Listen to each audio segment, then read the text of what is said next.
I'm Megan. I'm Colin. And this is Pet Sitter Confessional, an open and honest discussion about life as a pet sitter. Brought to you by Time to Pet and the National Association of Professional Pet Sitters. What would you say is the hardest part of being a pet sitter? It certainly changes as we move from stage to stage throughout our business, as we change and add services, and we bring and add on clients and staff. Part of being a business owner and part of being an entrepreneur is tackling those challenges as they come up.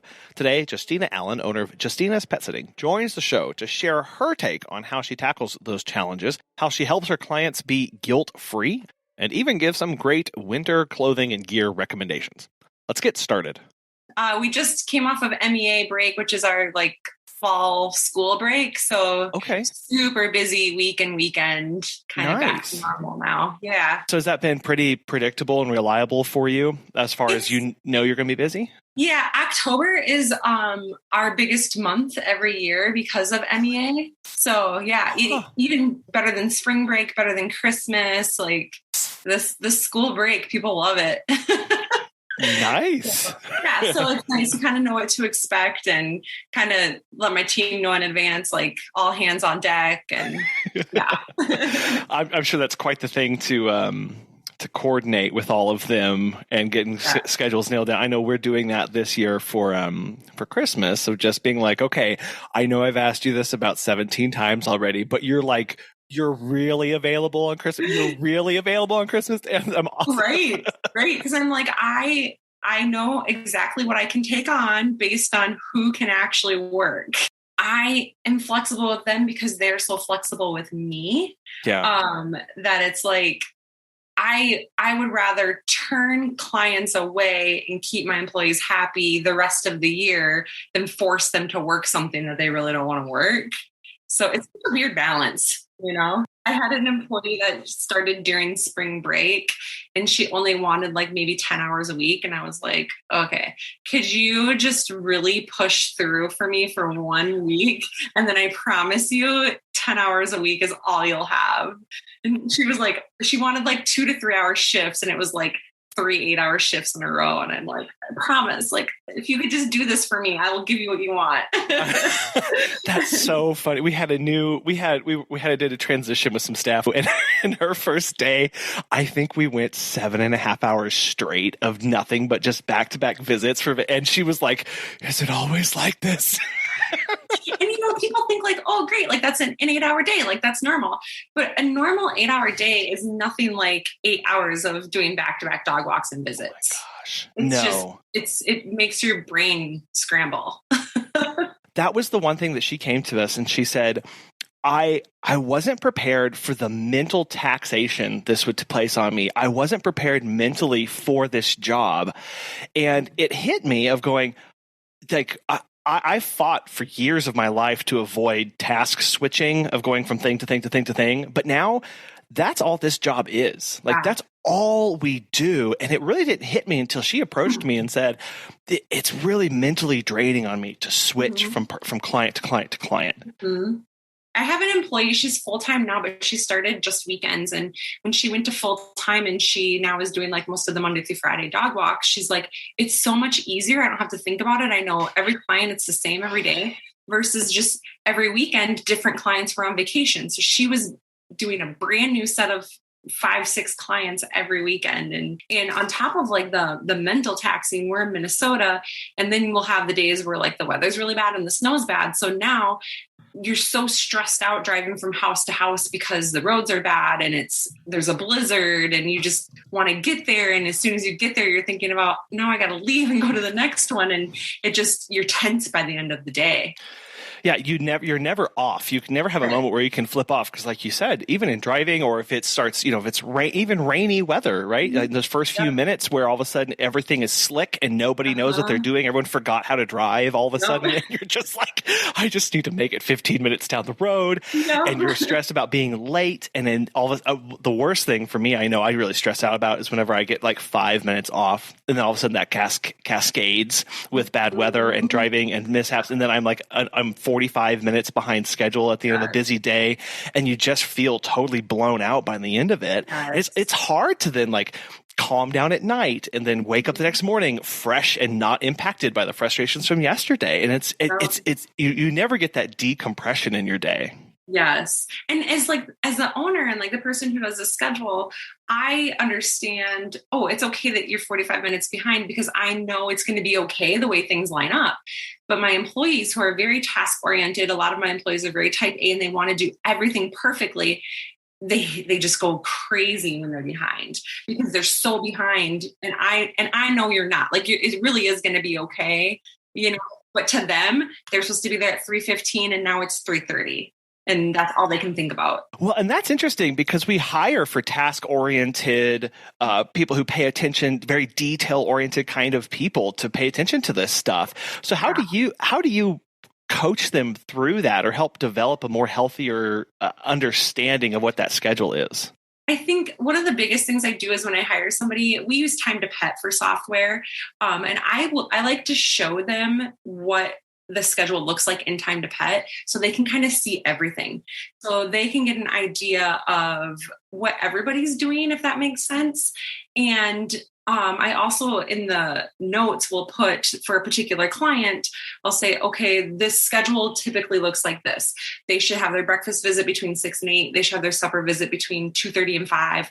And then they should have their bedtime visit sometime after 7. So they know when they're there, like the next visit's going to be happening sometime around this time. And then they're not kind of just left wondering, like, am I the only visit today? Who else is coming? What time are they coming? I think that helps them a little bit to not just worry as much. But I do think that helps a lot just so that they can see the big picture and understand the whole scheduling aspect. We do 15 minutes in between every visit. Even if your next visit is around the corner, I still schedule 15 minutes.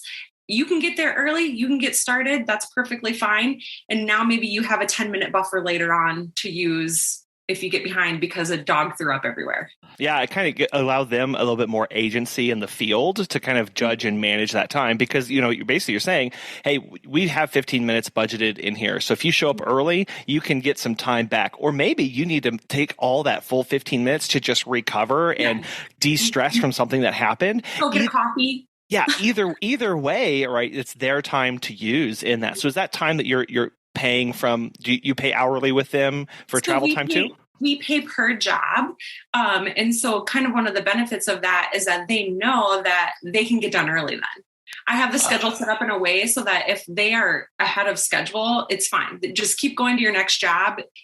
You don't need to wait the 15 minutes. Like you can if you want to, if you need that time or you need to just sit in your car or whatever it is. But if you just want to like bang them out and get them done, you could be done a half hour early, and then you've made the same amount of money. Well, and I guess also too, like you said, they don't get so stressed or kind of freaked out about that, or focused only on time. So you're really doing all the scheduling there. Is that something that you always liked to do? Because that seems like something that not a lot of people really dig into. My background is in criminal justice. I worked as a prison guard and a parole officer, a case manager in a prison. And long story short, I got tired of going to prison. And so I can't do this. 5 years in my time. That's a soundbite if I ever had one. So I ended up working for a nonprofit. I was a case manager working with adults with developmental disabilities and loved it. Great group of people to work with.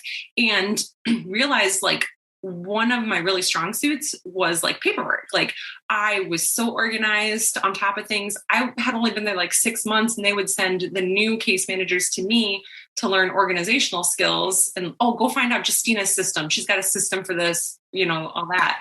But anyways, I was working there. I'd taken a big pay cut, leaving my job at the prison. And so I'd started waiting tables part-time, bartending, and eventually realized how much money I could make just waiting tables and bartending, working way less hours than I was at the nonprofit. So I left the nonprofit, was waiting tables, bartending, and was like, I think I maybe want to just like walk some dogs during the day. Like my shift was always in the evening. When I was working both jobs, I had somebody helping take care of my dog several days a week because I was working doubles. And the more I started telling people, the more people were like, well, I would have you walk my dog. Like, she's home alone all day while I'm at work. I never thought about having a dog walker. Or, oh, my neighbor just got a puppy, that kind of thing. And word of mouth. I live in a really, really cool small lake town south of Minneapolis and St. Paul, about 30 minutes south, and just a really tight knit community. It's only like 25,000 people, so it feels like a small town. But a lot of the people that live down here work in the city and they commute. So it kind of just like blew up and exploded. I just wanted to walk dogs. I was just going to be a dog walker and figure out what I was going to do with my life. I have this degree in criminal justice. I have this background working at the nonprofit. I'm like, this will get me by. But within like 3 months, I needed to hire somebody. I couldn't keep up. I needed a day off. I went like 3 months without a day off. So I hired someone just to do 2 dog walks on Tuesdays and Wednesdays, because that was like the most steady thing that we had at the time. And I realized right away, to get back to your paperwork question, that I needed some sort of software, which is why I started with Time to Pet. My biggest reason for that was that I wanted all of the communication to come through me, and I didn't want clients texting my employee on her personal number on her days off. I didn't want that boundary to be crossed. And I realized once I started using Time to Pet, like, it really like took me back to my case management days. And I was like, all this like organization and scheduling and color coding. And I really started to love it. Yeah. So hiring. And now we've got 5 employees right now, plus my husband and I. And I could sit and stare at the schedule all day and tweak it and get the times lined up. And, this could be a better route, actually, if I have this person start here, or this employee lives on this end of town, so we're going to have her start on this end and go this way. I could spend all day doing that. Really, it's so weird. I didn't know that was something that I loved, but I truly do love that organization and scheduling. Well, that's really cool, though, that you have that strength, right, and interest, and now you can apply it in this way. And so, are you still doing some of the visits, or are you purely managing and overseeing operations at this point? So it kind of ebbs and flows depending on what's going on with employees in business and employee retention. My goal always is to be the backup person. So then that way, when somebody calls in sick or somebody does get way behind because of the weather, or there's an emergency with a client pet, or, all those little things, that I'm free and I'm able to jump in versus giving myself a full schedule. I just want to be able to do that. And I got really good at that. My husband and I just had our first baby in June. And so I worked really hard to get to that point where I'm like, I'm off the schedule, because I have to be off the schedule when I have the baby. Yeah. Which lasted about 4 weeks, but, so that's always the ultimate goal. But there's also, I did start doing this because I love to walk dogs. I didn't necessarily start doing this because I thought, like, I want to own a company and be a boss. Yeah. So the nice thing is, being in that position, when certain clients book, I can be like, you know what, I'm on the schedule today because I really miss Fido or whoever it is, So it ebbs and flows. If we're short on employees, I'm working more. If we're up to complement, I might not be on the schedule for several weeks. And then I'm just doing the meet and greets and the admin stuff. It's a nice option to have. Again, as always, of like, hey, I can get a little bit of variety in my day. And, it's nice to hear that your goal was, I want to be the backup person. I don't want to be completely removed from this and completely separate and not present. I want to be a backup and still involved in some of the day-to-day operations, because that helps a lot. I think of when you can experience some of your own policies that you write. I've been experiencing that more and more, of like, as we formalized a lot of stuff and I've written it, I'm like, oh, that's amazing. And then I follow it and I'm like, that doesn't make any sense. Right? You go to a visit that you haven't done in a year and you read the notes from it and you're like, who wrote these notes? Oh no, that was me. Oh no. I do. And I think that's nice to have some fresh eyes into that. It was hard when I was getting ready to have the baby. I was having my full-time employee do all the meet and greets, because you just never knew. I didn't want to schedule myself to do it and then not be able to be there. So right now we have maybe 20 clients that I've never met. That's so weird to me. And I'll go in to do their visit for the first time, and it's based off the notes that Lisa wrote when she did the meet and greet. And she's amazing. She writes amazing notes, probably better than I do. But it's weird. It's weird to be in that position. I know you said it's a tight-knit community of 25,000 people or so.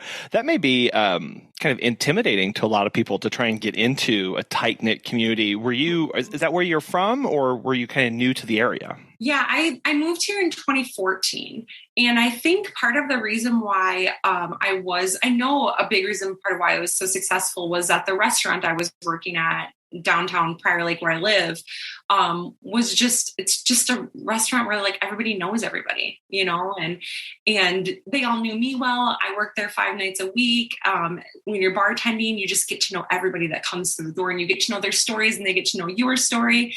And because I really was just looking for something to fill my time during the day, I think there was no pressure there necessarily. It was kind of just like, I'm just going to walk a couple dogs, Yeah. It wasn't until I started walking lots of dogs, and then people were like, well, I'm going on vacation. Can you come a couple times a day? That I was like, oh, like this could actually like be a thing, this, maybe I don't have to go back to a normal day job. Yeah, we can work 24/7 now. Exactly. And funny you say that, like when one of the absolute, I think, hardest parts of being a pet sitter is that we do work 24/7. Yeah. And even if I'm not working at any given time, the messages are coming in through Time to Pet. I'm monitoring that. There's always somebody gone on vacation. There's always dogs being walked, whether I'm doing it or not. My husband and I, we also board dogs, and I have really strong presence in the rabbit community, the rescue community. So we board rabbits and guinea pigs, and we're always working. We always have dogs here for daycare. We always have dogs boarding. We always have rabbits boarding. Over MEA weekend, I think we had like 14 rabbits and guinea pigs boarding. So it's a zoo here, and there's always someone that needs to be fed or medicated or walked. So that's there's a lot to dive into that, but yeah, we are on. It's a 24/7, 365 day a year business, and I think it's important. I tell all of our staff, and something I have to tell myself too, of like, yes, the service is offered 24/7, 7 days a week, 365 days, but you don't have to be the one to do that. That's not your responsibility. Here's how we're going to work to build some space into that.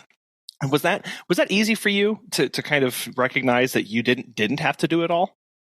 Not at first. It's gotten easier as time has gone on. And I think one of the reasons it's gotten a lot easier is that my husband, during the pandemic, he's a chef. And so he was laid off, everything shut down. We had just moved in together back in 2020. And he went on unemployment with the goal and thought that he'd go back to his restaurant, which still hasn't opened. So he never went back to work. And he started, we were just dating at the time. He started helping me out, and we got engaged, and we started talking about, well, what can we do with this? Like, where can we go with this? Now there's 2 of us, right? Like, maybe you don't have to go back to work. And having his input has helped a ton, because as a chef running kitchens, what do? You delegate, right? He writes the menu, he does a lot of the hard work, but he's also there to delegate and be like, you can do this, this, and this. And so he's always been really good about like, how can you maneuver things differently, and so that you're not constantly the person on. And that's kind of nice too, because I've been able to take like some good vacations, like my honeymoon, even like the week of my wedding, and we went to Hawaii for our baby moon, and to be able to have my full-timer take over, answer all the emails, answer the phone calls. I wrote the schedule, but she tweaked it because people cancel and people add, and, figuring out where you're going to put things, and that sort of thing. So it's a work in progress, because I do still carry the weight of everything. I'm the one who knows all the clients in and out. I know exactly what they need, even if that's not in writing. You know what I mean? Like, yeah. I know their personalities. I know what kind of updates they like. So it's hard, but it's, I think as more time goes on and it continues to evolve, it'll just get easier and easier to be like, these responsibilities can go to somebody else, and I can let go a little bit. Yeah, especially as you see other people who have strengths in some things, or when you start giving people little tasks and they do well with that, so you can give them a little bit more and a little bit more, and you can build up some of that trust and reliance. And go, that way, it's nice to see, oh, okay, like you got this, right? And going, okay, I can step away. I may still be thinking about it, may still be a little nervous and on edge. Like let's be very real about this, but I can do that part. Now I've got more free time, and I'm sure that's really important now with a newborn, and experiencing everything that brings. Yes, absolutely. Definitely adds a whole other level of things. It's kind of like, okay, here's another warm body to keep alive and keep happy and keep occupied. And, she keeps changing and evolving, and pretty soon she's going to be crawling. And, it's just kind of, she just fits right into the pack, really, she figures out her place here. And I think the best thing that anybody can do if you need a break is to go on a vacation where you have absolutely no cell phone service. We went to Glacier National Park, and for 4 days, you could not reach me or find me if you wanted to. We were like at the second most northern campground in the park. And when we came down that hill and I got service, my phone exploded. But for those 4 days that nobody could reach me, I just had to say to myself, there's nothing you can do about it anyways. If something's going on wrong right now, you can't do anything about it. You're in Montana. Like, just relax. Yeah. Now it took a lot of prep time, like you said, to get to that point of setting the schedule and working with your full timer and getting all this stuff taken care of. And then there is that moment where you step back and you go, okay, like there's nothing I can do right now to get around this. And sometimes that happens in the middle of chaos. I don't know. I've experienced that where it just seems like everything's falling apart, but it's like, I don't have control over any of that. And it's in some instance, that's it's very freeing. You find a lot of peace in that moment. Like when you're on the mountaintop and you're like, literally nothing I can do. I can't, no matter how much I wish, try, scream or whatever, I'm not getting cell service. That worry's gone from my mind. I can go over here and enjoy the sunset or whatever, Yep, exactly. Wish you could do that more often. Have you heard of Time to Pet? Dan from NYC Pooch has this to say. Time to Pet has been a total game changer for us. It's helped us streamline many aspects of our operation, from scheduling and communication to billing and customer management. We actually tested other pet sitting softwares in the past, but these other solutions were clunky and riddled with problems. Everything in Time to Pet has been so well thought out. It's intuitive, feature-rich, and it's always improving. If you're looking for new pet sitting software, give Time to Pet a try. Listeners of our show can save 50% off your first 3 months by visiting timetopet.com/confessional. So you started out doing dog walks. When did you start the boarding aspect? Pretty early on, maybe just a month or so in. I started just kind of advertising on Facebook. I created a Facebook page, and it wasn't necessarily that I was advertising for boarding, but people would reach out and say, hey, would you consider boarding my dog? So it started pretty small, at the time I just had a Shih Tzu and, needed dogs, obviously, that were going to get along with him. And that just slowly grew and grew. And it wasn't until my husband, moved in and we decided he wasn't going back to work in a restaurant, that we started to take more, because he's here all day long and it leaves me free then to go to those meet and greets and go fill in with dog walks and pet sitting as needed. So. Yeah. Now the boarding of guinea pigs and rabbits, this is something that you said that, and I was like, I have so many questions about how this works. So you said you're pretty you're pretty involved in that community. Is that just from a general interest, or did you have a client that had something that kind of brought you into that? So one of my first pet as an adult was a rabbit, and I did tons of research, gave this rabbit the best life you could ever imagine. And then I moved into an apartment that you couldn't have pets. So I was sadly without pets for a few years. And then when I bought my house here in Prior Lake in 2014, the first pet I got was a rabbit again. At one point I had 6, I'm down to 4. I tend to rescue the ones that have had not the greatest lives, and they're already a few years old by the time I get them. But in all of my research, what I found was rabbits are just really overlooked care-wise. They're really oftentimes looked at as like farm animals that belong outside. And so I started getting a lot of my information from the House Rabbit Society, which is an international organization that's focused on like housing, diet, making sure that our house rabbits are given the lives they deserve. And so I became an educator with them back in 2020. So it's been almost 2 years. So I help. Basically, it's like an online presence, but I help with their Facebook page, just managing as people come in with questions about like, what should my rabbit eat? Or my rabbit's doing this, what's wrong? That kind of thing. And we have 3 different rabbit rescues in Minnesota. We have tons of rescues that also take rabbits, but 3 that like one's a pocket pet rescue. And then there's 2 that are just rabbit rescues. And so I've worked with a couple of them and I foster rabbits through them and help on their transportation team and things like that. So I got to know just a lot of people in Minnesota who have rabbits. So people will come to me like, can my rabbit stay with you? So I started the boarding program. I also bond rabbits, which is kind of a weird and unique thing. You can't just put 2 rabbits together and hope for the best. They could potentially kill each other. And it's very, very stressful. But I've bonded probably 150 rabbits in the past 6-7 years. So people will drop their rabbits off with me. They'll stay with me for like 2 or 3 weeks until they're bonded safely and they can go home and live together in one area. No more gates, no more fences, no more separate rooms, make their lives a lot easier. And I put that program on hold with the baby coming, and I probably have a waiting list of like 15 people waiting for me to start doing it again. Because it's just, nobody else does it. Wow. So are they put in a special area? How do you make that transition process? Because, boarding dogs, they can get pretty stressed out and there's a lot of anxiety in there. What's it like managing that for rabbits? So our rabbits, all the small animals are in the basement behind closed doors where no other animals are allowed. So that's very, very important because rabbits are prey animals. Dogs and cats are predators. So we want to keep them away. And because rabbits are really sensitive to change, they have really sensitive GI tracts. If they stop eating, it can be really detrimental, even deadly for them. So we want to make them as comfortable as possible. So they have places to hide. I have these built-in wooden pens. So they're really safe and enclosed and secure. So they feel safe.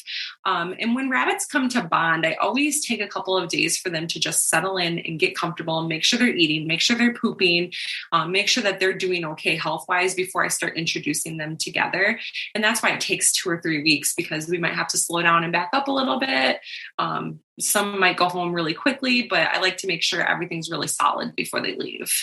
Do you have a particular vet that you work with or partner in case things go awry, or do you rely on the vet for the owners, that they go to? Good question. So there's some really great rabbit vets in Minnesota, and there's a lot of vets that say they see rabbits that don't know anything about rabbits. So, I know which ones are really good. And oftentimes when I see in Time to Pet, they put in their vet information. If I see that maybe it's a vet that I know, or maybe I don't know, I'm not familiar with, I just discuss plans with them. And the plan basically is that if something happened with the rabbit, we're going to take them to the vet that they normally go to that has their paperwork and whatnot.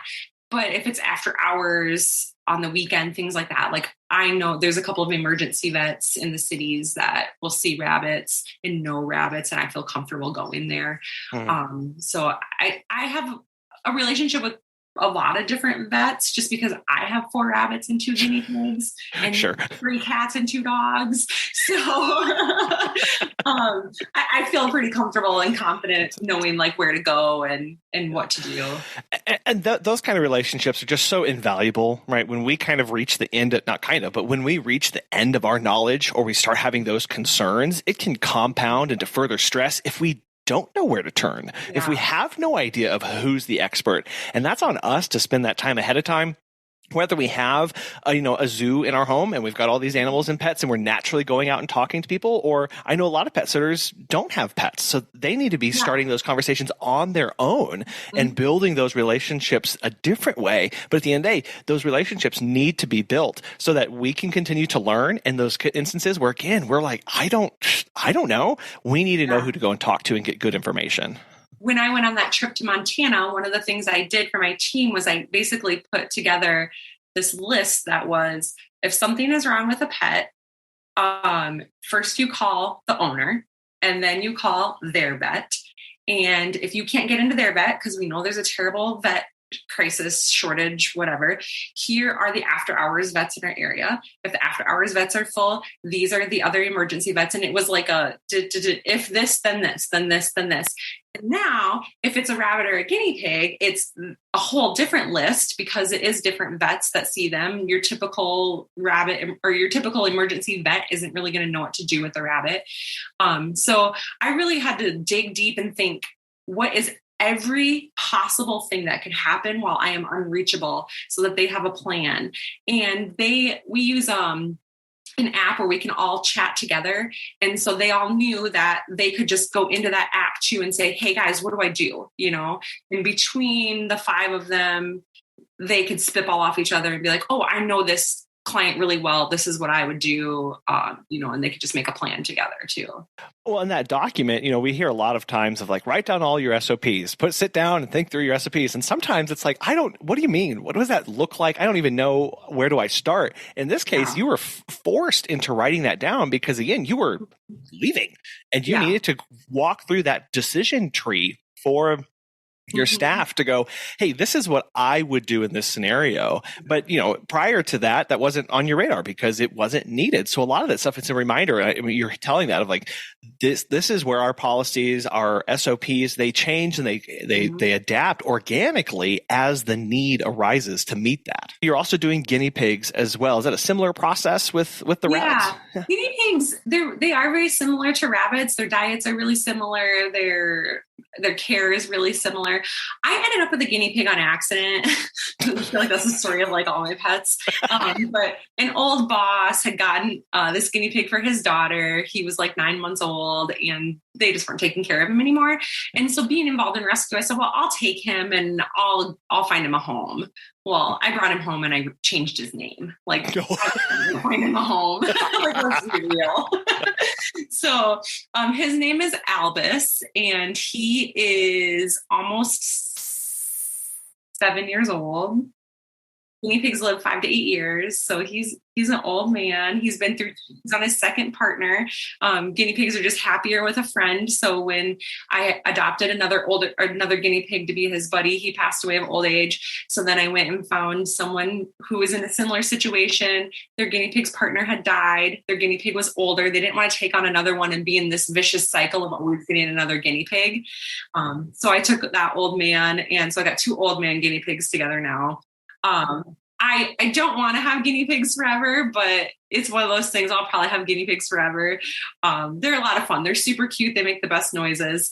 But they're a lot like bunnies, and bonding process for guinea pigs is a lot easier though. They typically a couple days, they can work out their stuff and figure their stuff out a lot better.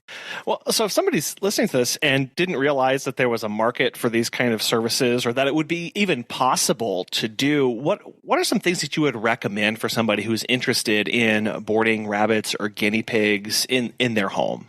I think I would start, if you didn't already have rabbits or guinea pigs, start by reaching out to a rescue organization that takes them, because there's a lot of different volunteer opportunities.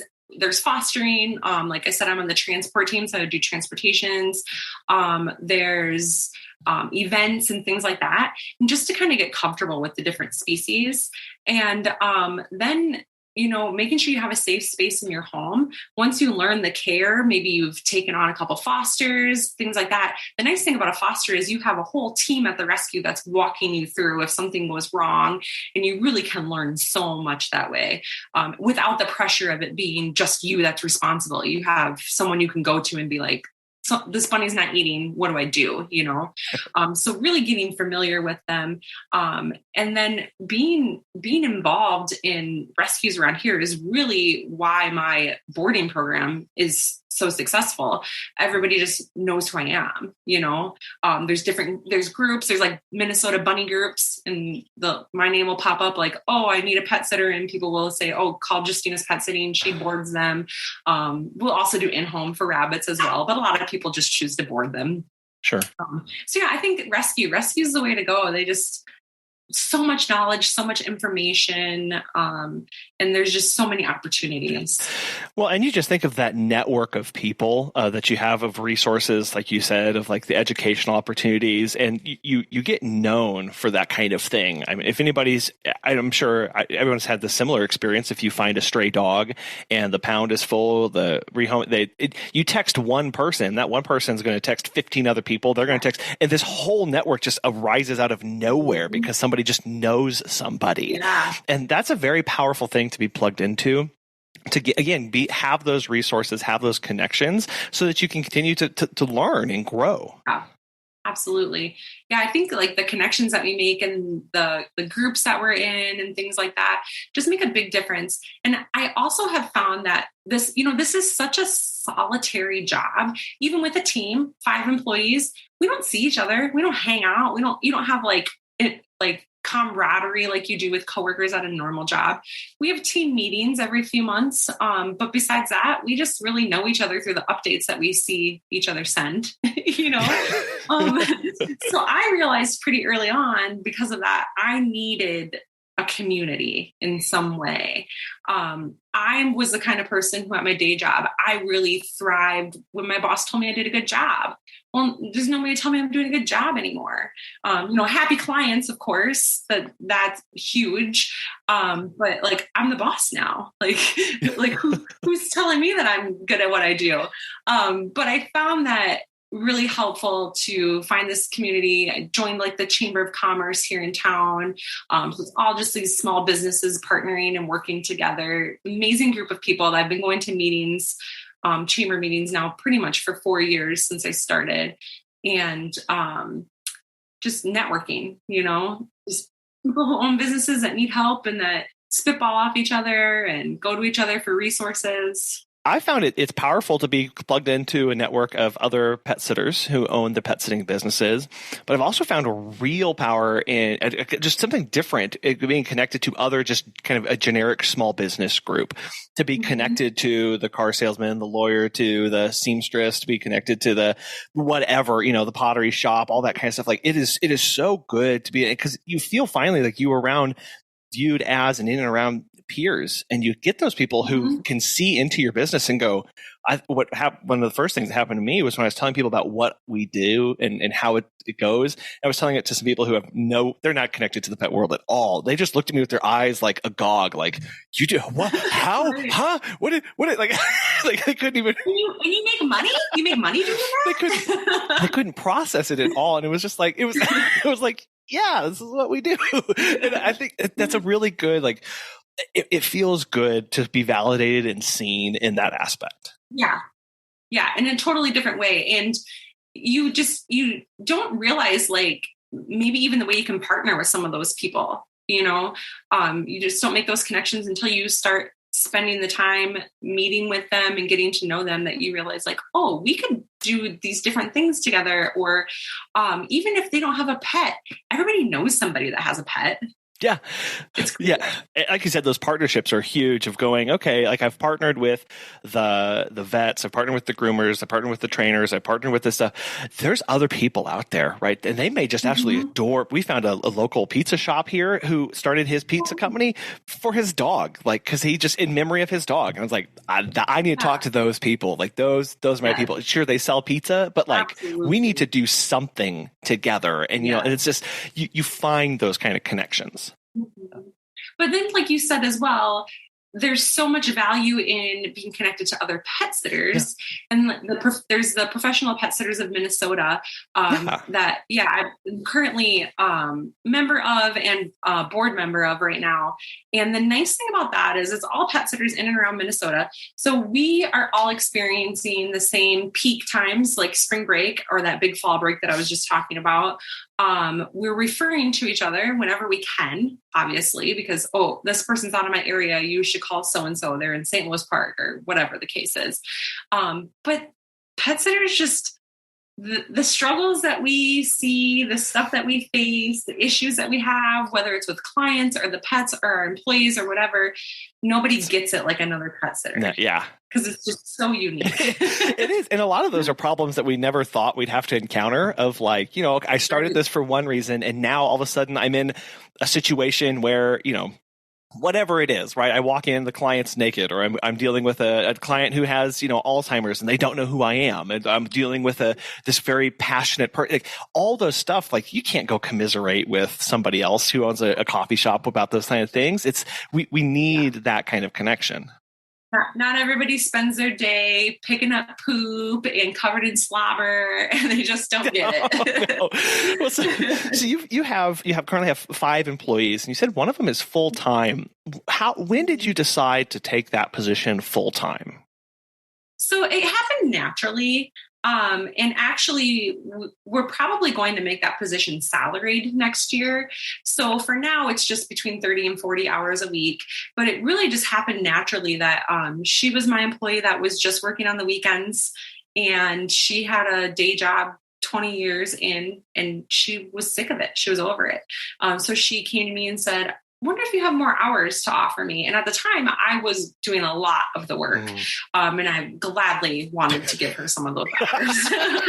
So she went from just doing weekends to doing, 20 hours. And then it was 25 hours. And then we ran into weeks where she was getting overtime because we were so busy and she was available. So it really happened naturally. And I think that's one thing when I see pet sitters like wanting to grow and they're like, what do I do to grow? How do I grow? For me, everything has been really organic, which is nice. Even like when I lose an employee, it's almost like, oh, well, that was good timing. We're going into a slow month. We'll figure that out. Or when I gain an employee, when I hire somebody new, I always hire somebody like maybe 5 to 10 hours a week. That's it. Because when I'm hiring a new employee, that's my period to grow then. Then I know like, okay, I can give this employee 5 to 10 hours, which puts me in a position to get out there and let's get more people who need dog walks, more pet sitting clients, that sort of thing. So rather than putting the pressure on myself that we need to grow in this way, letting it kind of happen organically and being in a position where I can just fill in the blanks has been really helpful. And I think that a big part of that is because we do our boarding and our daycare and stuff out of our home. It puts me in a different position than somebody who's just relying on those pet sitting visits to survive. The National Association of Professional Pet Sitters is the only national, nonprofit, professional pet sitting association dedicated to raising and abiding by industry standards, and in 2023 they are headed to New Orleans for their in-person conference. Offering more than just networking opportunities, members are listed in the referral network, which can be accessed by pet parents, and they offer certification programs and continuing education opportunities. The 2023 conference will be held March 3rd through 5th in New Orleans, and Megan and I will actually be speaking on the life as a pet sitter. If you're interested in joining and attending, go to petsitters.org for more information regarding NAPT membership and all of the conference details. So when you offer that 30 to 40 hours, is that guaranteed? What all stuff is that position involved with? Yeah, so it's not necessarily, she doesn't have a guaranteed set of hours right now, but when we do make that salaried next year, she will. Okay. Well, that will change a little bit.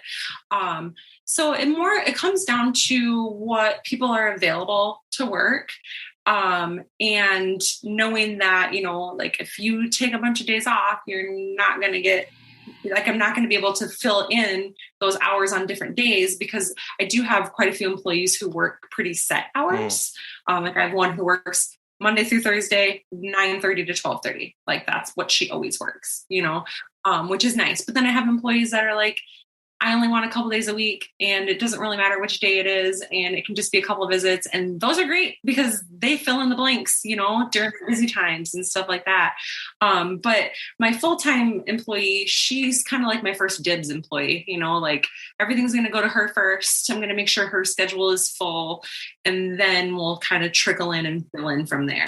I love that analogy of just viewing it as like, here's a cup that needs to be filled. And then I know who my next overflow is. And then who's my next overflow. And then who's my next overflow, and building from there. And as you said, like hiring somebody on to catch just a few hours of overflow. Now you've got a whole other cup that you can fill up depending on what they have available. And then that kind of gives us an incentive as the owners to go out and fill the cup, right? That's my job now. That's what I need to do. Yep. And you don't have to run ragged doing it, because now I'm also not trying to fit in a full day of pet sitting on top of it, because we're covered. And I think I also have gotten very lucky in the people that I've hired it's like a second job for a lot of people. They're just, maybe they work somewhere else. Like I've got one employee who works like evenings from 3 to 11. So she's available to walk dogs over the lunch hour, which is awesome. I mean, you don't find that very often. No. Yeah. Or stay-at-home mom who just wanted to make some extra cash and had some availability. So in that way, it's kind of nice because almost everybody that I hire isn't coming to me like, I need this set amount of hours. And so then the scheduling process again is just happening organically we're constantly having a conversation about like, is this meeting your needs? I've got one employee who her hours change in the summertime because her kids are home. And so then we shift her around, and it always works out, it just, as long as I'm constantly talking to them about what's working, what's not working, do you need more? Do you want less? Are you overwhelmed? That sort of thing, then it kind of just keeps chugging along the way it should. Well, and what's important there is that you are not running the company independent of the input of your staff. And I think many people, they bring on staff and then they get concerned or they get stressed out about the scheduling or what things are going to look like or how am I going to grow or how does this happen. And to hear you, Justina, talk about it, well, it happens organically because you're having that conversation with your staff going like, hey, because if I'm touching base with everybody and they're like, I'm tapped out, I can't take on any more. That you can't take on new clients. Like that's going to cap some growth for a period of time until you can either hire somebody or give people a break, and then you can continue to go from there. But if we're not checking in with our staff to say, how you doing? What's it like right now? Are you needing more? Are you wanting more? That gives you incentives and guidance and direction for what you can do now with the company. Yeah. And just being a person that they feel comfortable coming to when something's not working. Like, oh, I thought that I could be okay working these hours, but that's not working. And to just feel like they can come to me and tell me that, I think is a really big deal. Otherwise, we're just all going to be miserable, and that's not going to work. Well, no. And then you're going to look up and they're going to be turning in their 2-week notice, and you're going to be like, where did this come from? And they have all these grievances or have all these concerns. And I think fostering that communication, which is hard when we don't have, we tell our staff, well, we have an open door policy, but technically, we don't have a door. Yeah. So like, just call us, right? Like it's not a natural process for a lot of people to just pick up the phone and call and say, hey, I'm really struggling right now. So how do you make sure that they have that ability? Pretty early on, I'm just open about letting them know, text me, call me, email me, whatever your comfort level is, do one of those things, because I just want to work with you and make it happen. And in the very beginning, when I'm writing the schedule too, I'll check in with them along the way. I'll say, does this work? Does this work? Can I tweak this? What makes the most sense? And then I try to write our schedule like 3 to 4 weeks in advance, but I do that with the caveat of, if I scheduled you something 3 weeks from now and you're like, oh, wait a minute, that's not going to work, let me know. Like I can change it. Now, don't call me the day before and say, just kidding, I can't work tomorrow.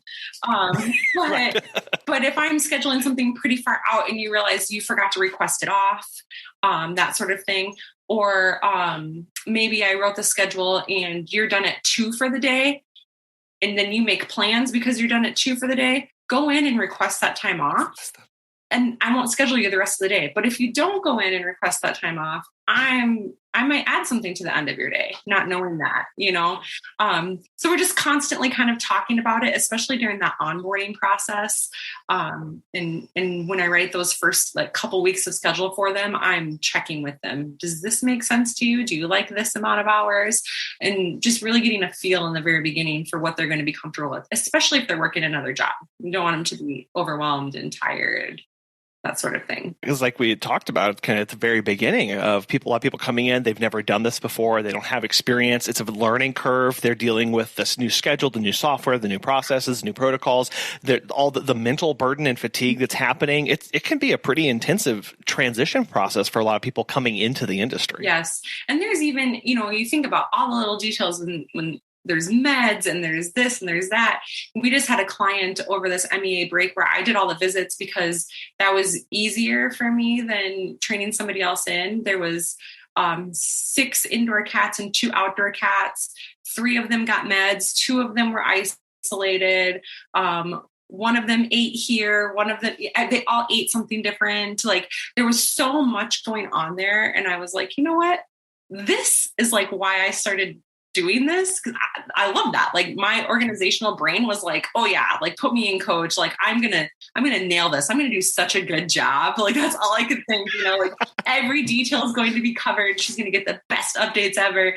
And my team is the exact same way. But yeah. I knew that I could just go in there and do it and feel so good about it. And there's just situations like that where I'm like, I'm gonna do that, and I'm going to send my team to the dog that needs a scoop of food and a walk and cuddles. And they're going to have an amazing 30 minutes and they're going to love their job because they just got to spend 30 minutes cuddling a dog. They didn't have to worry about the medication. They didn't have to worry about all the details.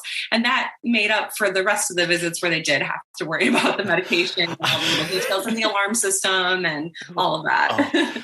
Yeah, that's been a big adjustment for us, is managing that aspect of it as well. I love those. There are 6 cats, 3 dogs inside, and there's all the medications and there's exact beatings and placement of things. Like, oh, that gets my brain going. It's wonderful. But I get energy off of that. But if I give 5 of those visits to my staff back to back, that's going to be one unhappy staff member.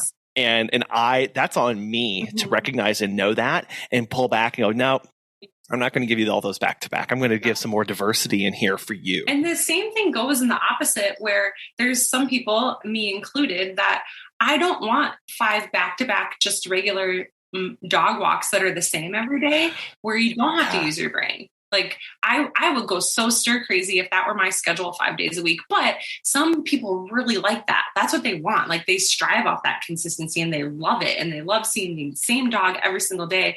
And something that you kind of just learn about your employees as you talk to them and get to know them. Like I like to ask them, like, who's your favorite client? And that will tell me so much when they're like, oh, I really love this dog, because I'm like, okay, so you like that consistency. You like this or that. And that really helps me when I'm scheduling to put people in the right places. Again, it's all about that conversation, right? And about having that open up to them, because what you want is you want a good experience for your staff, but ultimately what you're trying to do get at is excellent care for the client, right? And just all these little steps that lead up into that. And I know on your website you mentioned how you help clients be guilt-free. Mm-hmm. And I think that's a really interesting way to view what we do. So what does that mean to you? Well, we leave our pets and we feel so terrible, right? Like, for example, we went to our cabin for the weekend for my sister-in-law's wedding, and we always take the dogs, but we didn't because it was a crazy weekend. So my team stayed back and took care of the dogs. And you feel so terrible, right? Like, I can't believe I left my dogs behind. But then I get these updates. And I get the same updates that they send to all of our clients. And it's all these pictures, and they were snuggling the dogs and they were loving on the cats. And I'm like, they're probably happier than they would be with us, because they're getting this like amazing one-on-one attention.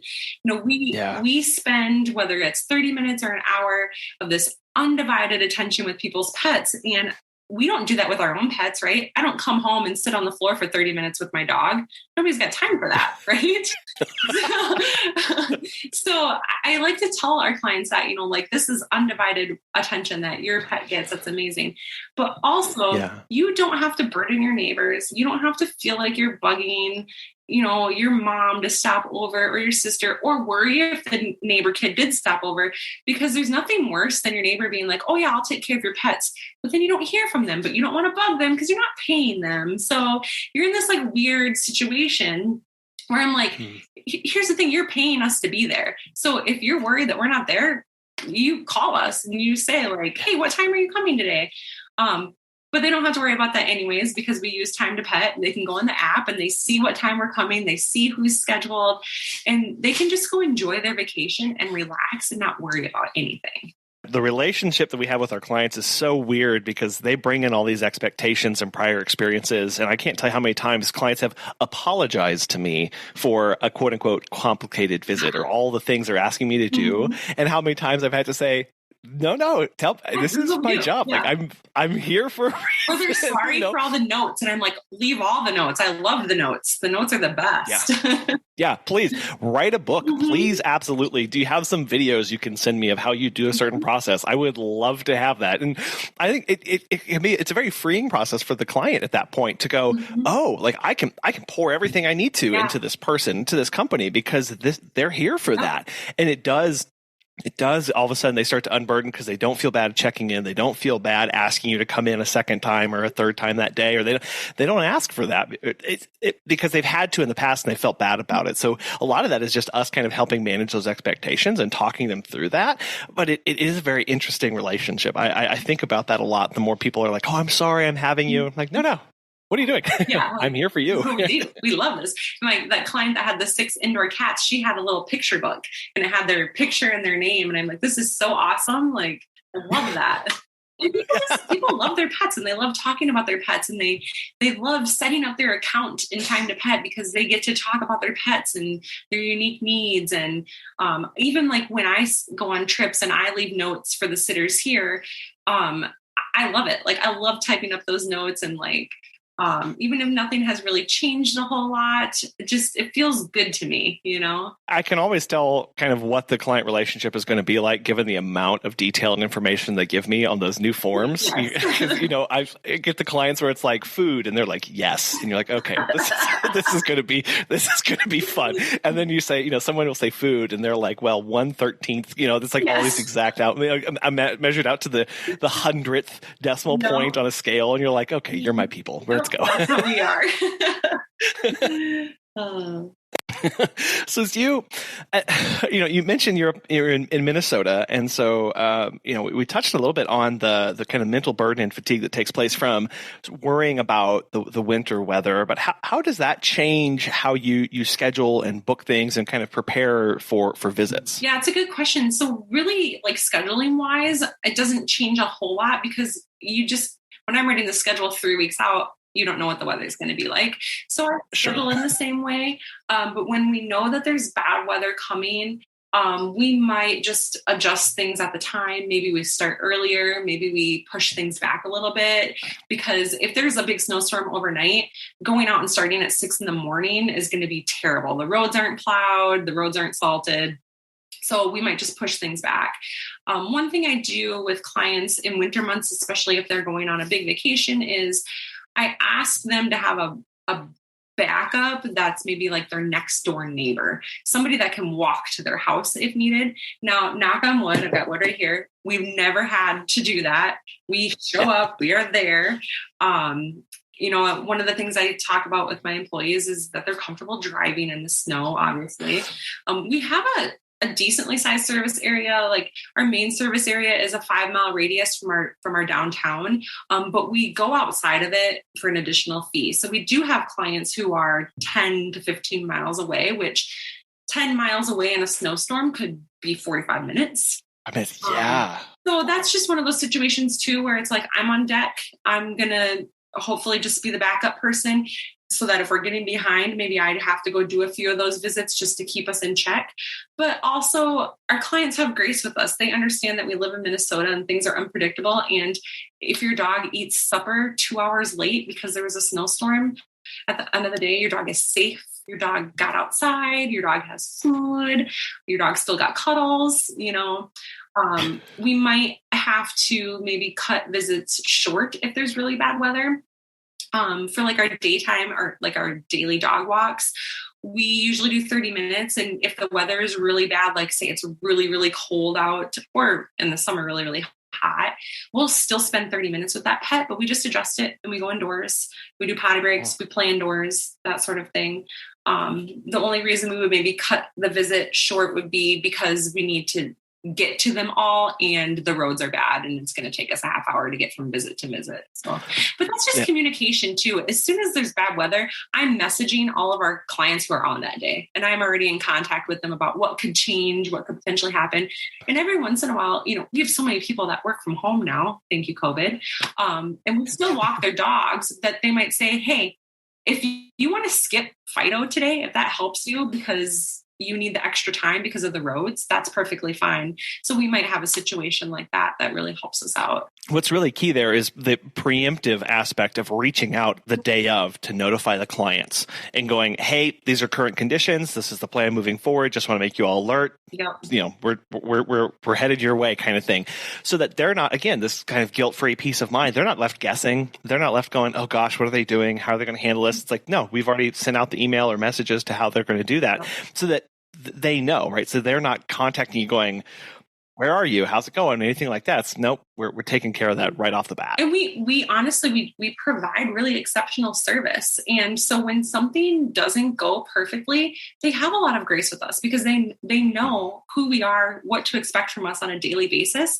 When I was in Hawaii and somebody was sick and all of a sudden there was one person working that day trying to do two people's jobs, she just reached out to the clients it affected and they were all so okay with it. Like, we get it. You're going to be behind today.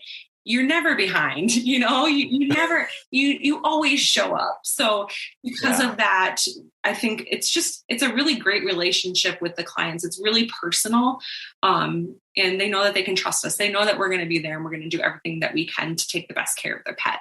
Because I know a lot of people ask about the cold weather gear and that kind of stuff. Do you have any recommendations or things people should be looking into for what makes that good and reliable stuff?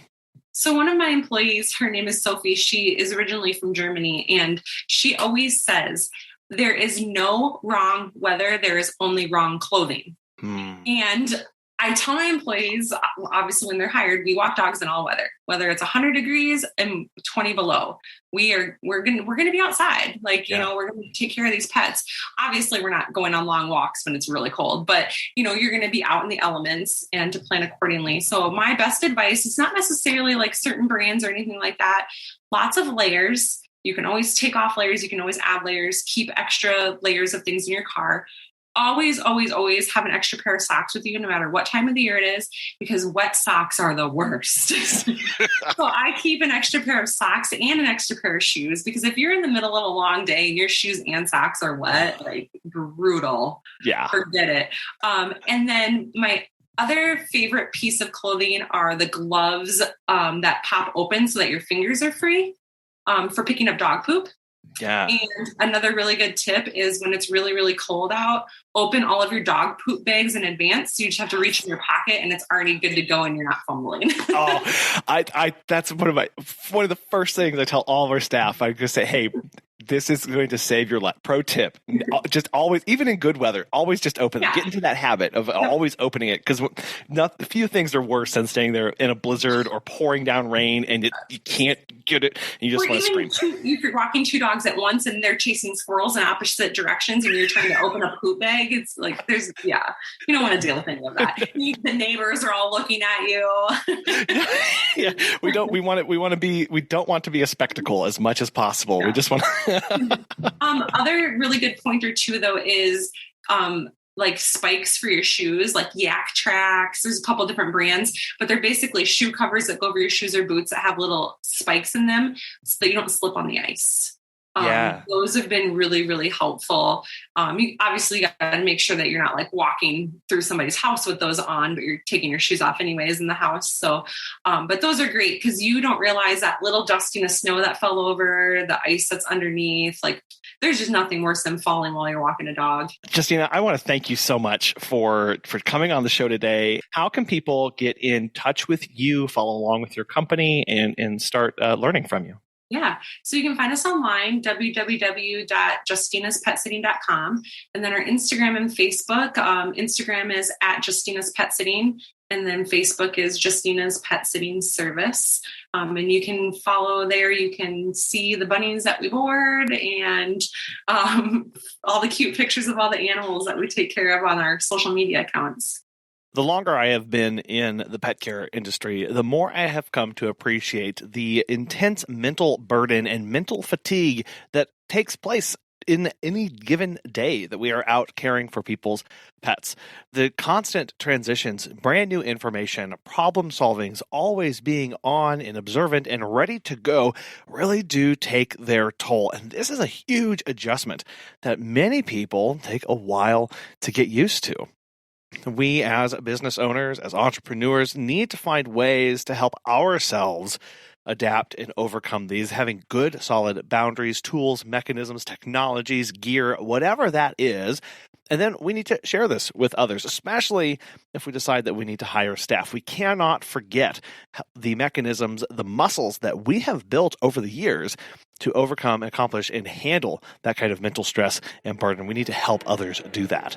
I want to thank today's sponsors, Time to Pet and the National Association of Professional Pet Sitters, for sponsoring today and making today's show possible. And we really want to thank you for listening. Have a wonderful rest of your week, and we'll be back again soon.